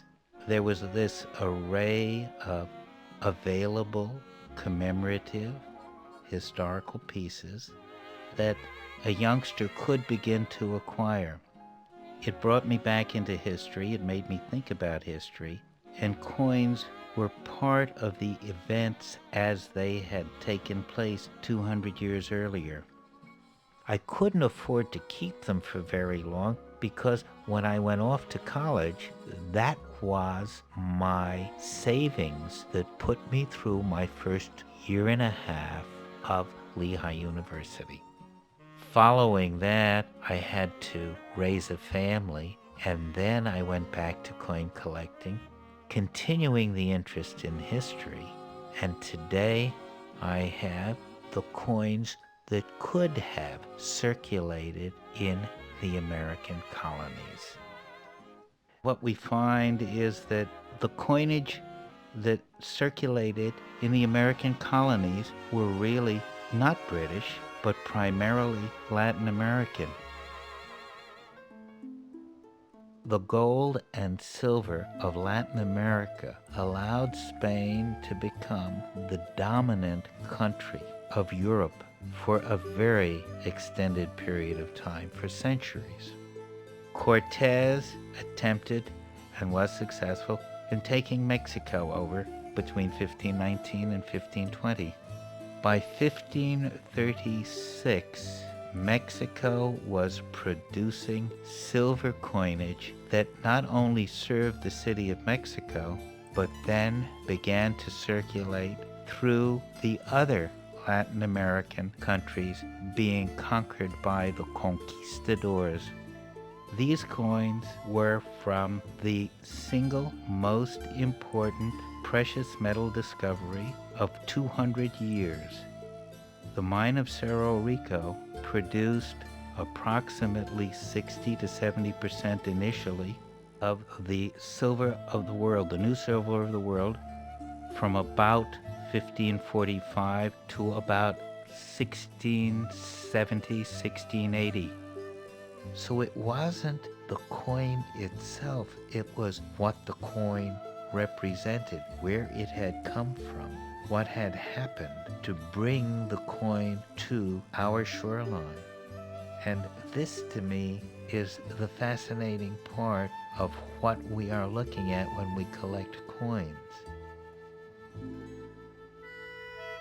The Summer's Island shilling is the first coin made for the British colonies in the Western world. It's a fascinating piece because it's called hog money, H-O-G-G-E, hog money, because Juan de Bermudez, who in 1505 discovered Bermuda, the Summer Islands, was wrecked in his second visit, and in his second visit, a whole series of black hogs were released. By 1615, Bermuda needed its coinage. They made coinage in London, shipped it to Bermuda, and we now have our famous hog money, named after the hogs that had come free from the destruction of Juan Bermudez's ship in 1532. When we look at something as simple as a cut pine tree shilling, a quarter cut of a pine tree shilling, we're looking at a coin that has been mutilated, cut into a quarter of its original size. Why? Because a shilling, 12 pennies, was too large. We needed smaller change. So what did we do? We cut it into a quarter. We then look at paper money here in the American colonies. Some very famous people were engravers, creators of the plates that made the paper money. Among the more prominent Americans who played a role in creating our paper money was Paul Revere. These Paul Revere sword-in-hand notes show what happened to our country between 1775 and 1776. The parchment in the 1775 note has the words Magna Carta, but look, the 1776 note says Independence for our Declaration of Independence. Collecting coins for me is an adventure. They are part of an economic environment, they're part of a historical environment, they're part of a sociological environment, they're part very much of a political environment of the very times when they were made. They're pieces of history. They were born at the time, the events that we're looking at historically, that those events occurred.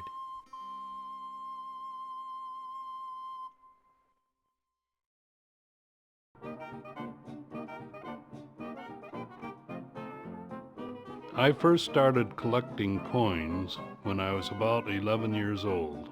It was stimulated by a gift that a bachelor uncle who was a doctor in Chicago gave to me and my brothers. He used to do physical examinations for an insurance salesman who had a very unusual sales gimmick. Whenever a client bought a life insurance policy from them, he would ask, "When was your father or your grandfather born?" When the person named the 3 dates, why, he would then reach into a large bag of large cartwheel copper pennies and find 1 penny of the date that the grandfather or father had been born. He would give it to the client as a gift for buying a policy from them.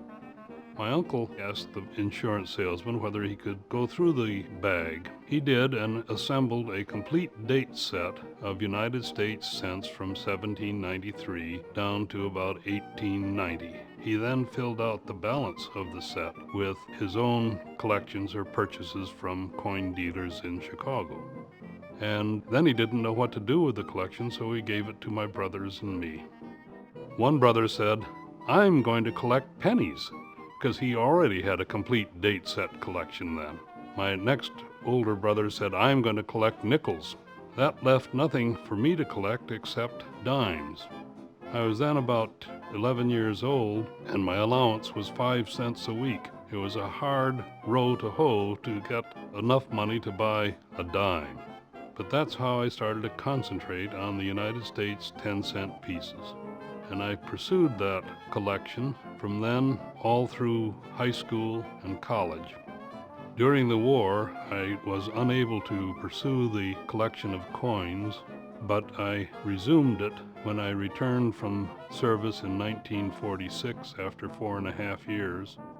By 1965 or 70, I had acquired over 90 different die varieties of the early dimes, which is from 1796 down to 1837. It's interesting to me that the reason the United States adopted a decimal currency was because of Thomas Jefferson's insistence that that would be the best way of doing it. It made the mathematics of determining parts of a dollar much more simple. The first dimes were issued in 1796, and there are many of the 1796 dimes which are in excellent condition because they were kept as souvenirs and given to many foreigners who visited the mint as an example of the products of the United States Mint. The 1800 dime shown here has a very interesting reverse. It is the heraldic eagle reverse designed by Robert Scott, who was engraver of the mint from 1793 until 1821, when he died at the age of 83. He was never a very competent engraver. He was a slow worker, and many people point out that on the heraldic eagle reverse, he has the thunderbolts in the wrong claw. Instead of placing the thunderbolts in the sinister claw, they are placed in the dexter claw. The 1820 dime was designed by John Reich, a German immigrant who came to the United States in the early 1800s. The reverse of this 1820 dime is particularly interesting because of the fact that the words States of America are run together as one word. The 1840 seated Liberty dime shown here was designed by Christian Gulbrecht, who was perhaps the finest artist ever to work for the United States Mint. He was also an excellent engraver.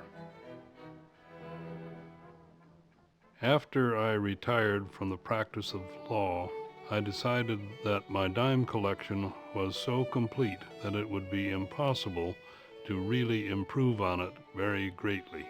I therefore felt that the money could be better put to use in other ways, and so I decided to sell my collection. What do I collect now? I collect British hammered pennies, which were minted roughly from 700 AD to 1400. Those are fascinating coins too, small silver pieces about the size of a dime. Charles Francis Adams, when he was ambassador to the court of St. James in 1864, purchased this hammered penny of William the Conqueror because it was struck at the Barnstable Mint in Devon about 1077 to 1080.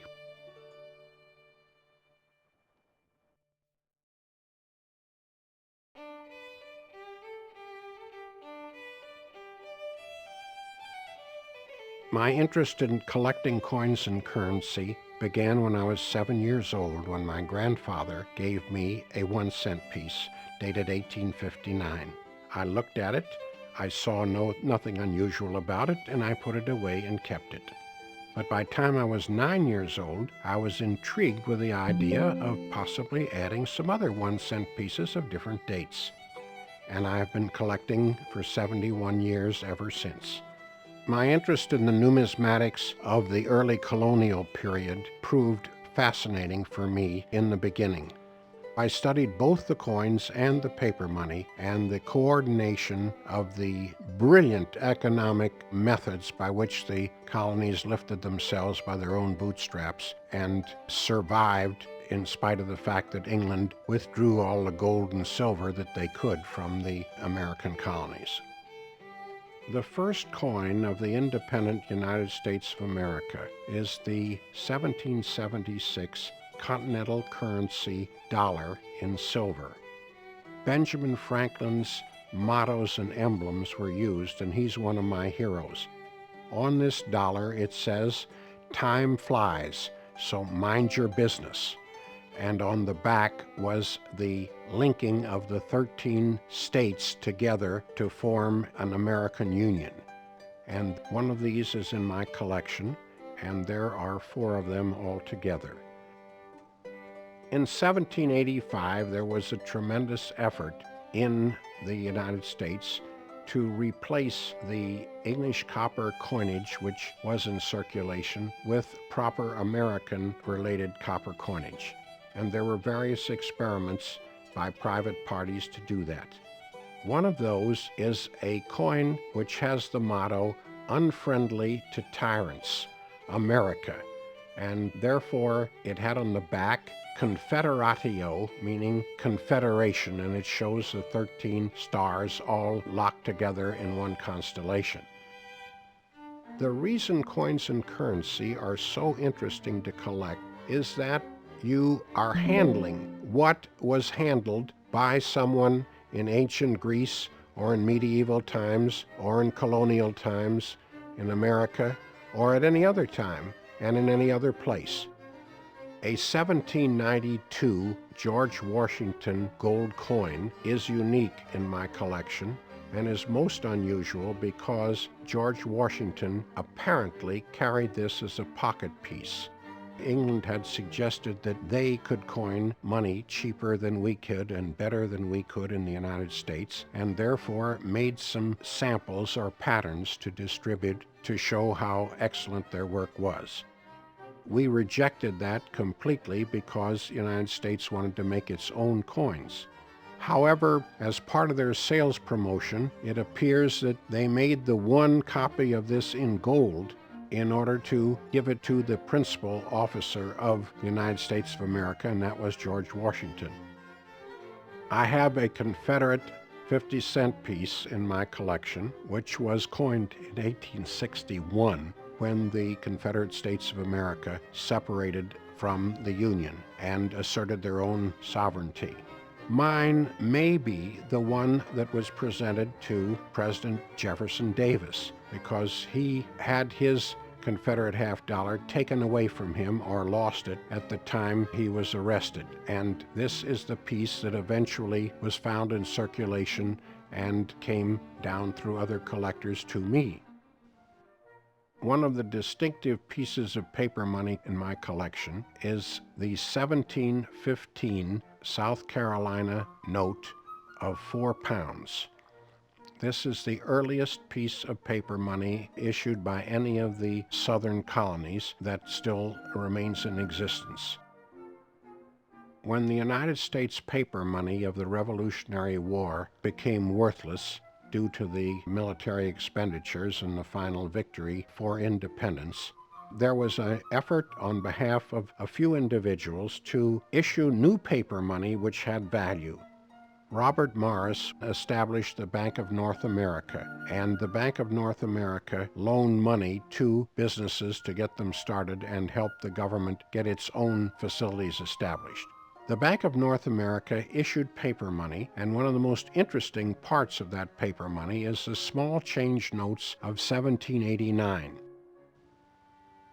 I decided later on in life that my collection had grown to a size that I wanted to share it with the public. So I decided to form a museum and to make that museum open to the public and to make it popular and educational. And so about 15 years ago, I developed the idea of having such a museum and opened it in St. Louis. And we now have different types of exhibits to show the public the history of money, to show them the beautiful designs and artistic work in money, and to explain all of the problems in economics that have taken place through the years that money has tried to solve. And this way, I have a place to put my permanent collection so that the public can always enjoy it.